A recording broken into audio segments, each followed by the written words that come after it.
It was discovered that victim 1 had bruising on both inner thighs and also had a burn mark to her right inner thigh that she said was from a steam iron. Court is calling 2022 CR 2717, State of Texas versus Anna Ramirez. Can I have the parties approach and announce for the record, please?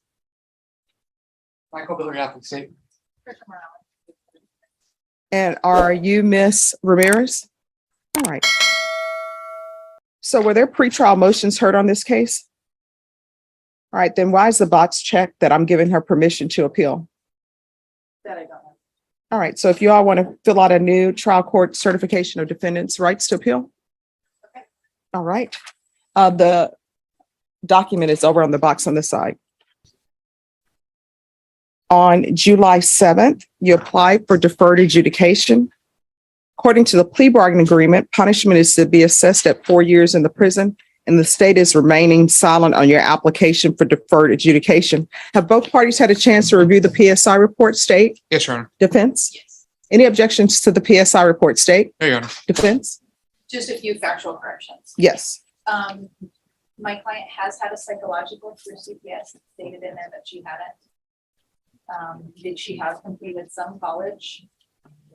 Her income was a little bit more than stated at 3,800, and then her primary language is Spanish, secondary is English. We just Okay. wanted to make those on the record. Other than that, I think no other objection. All right, Ms. Ramirez, can you raise your right hand for me, please? Do you solemnly swear or affirm the testimony you give will be the truth and nothing but the truth, so help you God? All right, you can lower your hand.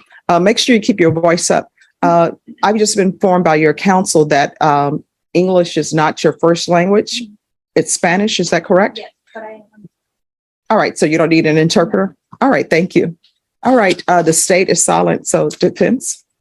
Your Honor, at this time, we would ask that you grant Ms. Ramirez the deferred adjudication. After reading over the PSI, we just wanted to highlight a couple of pieces of information. My client has been going through her CPS base for about 18 months now.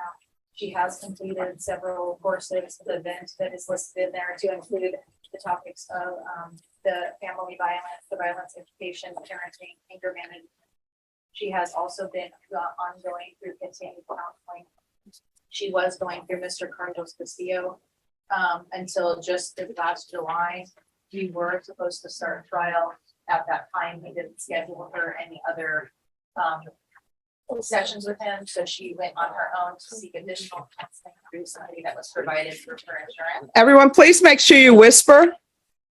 Yes. And so she is still continuing, and she is very proactive and continuing counseling, really to try to understand how her behavior that made the children, even specifically, feel victimized, how she can change it going forward.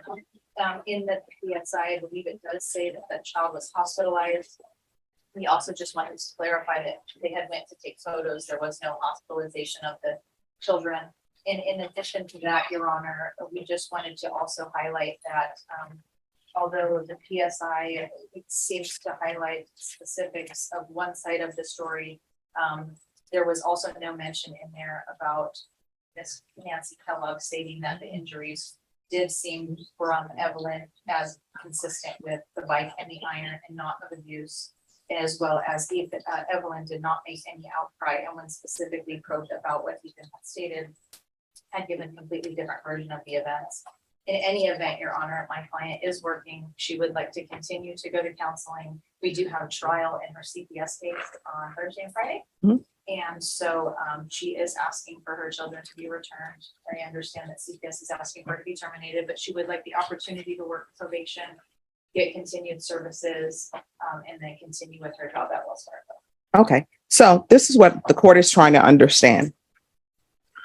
According to the stipulations, and this is what you stipulated to, it says that the victim, which is one of the children, made an outcry at school of abuse while at home. R1 said that victim 2 was found to have a large welt on his left upper thigh as a result of being struck by his mother. R1 said that his sister goes to the same school as victim 2, and she was also interviewed by school staff.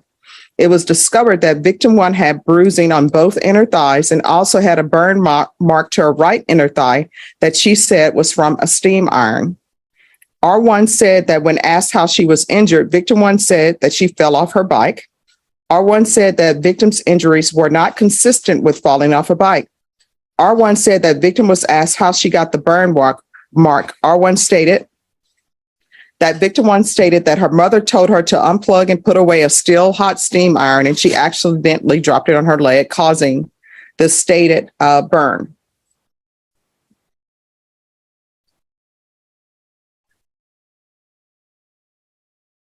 So are you saying that you didn't cause any of these injuries to the children? On her thigh, I actually didn't see her fall off her bike. I want to talk about the welt mark from the other child. Ethan? Yes. So on Ethan, when I asked him in front of the caseworker, what were they referring to? All he did was just lift the pants that he had on, and all you saw was notice was the bruise on his lower leg. So are you saying you didn't do it? I didn't strike him with the belt. All right, because, and then on the PSI report on page 4, it says, Ms. Torres stated Ethan spoke of being in a closet for hours at a time. He feared of what would happen if he came out. He stated he was scared, bored, and hungry. He stated some of his siblings would check on him and play with him. He also spoke of a time when his mother choked him off the ground for losing his church book and slapping him. He spoke of being hungry and his mother not feeding him. So if none of this is true, why did you enter a plea? Why not go to a jury trial? Because of communication that we've had with the children's attorney. We created advice on responsibility. No. Do you want a jury trial? We'll give you one today. We have a jury outside. That'll be here at 1:30. You want a jury trial? That's either yes or no. No. All right. Is there anything else from either side? All right.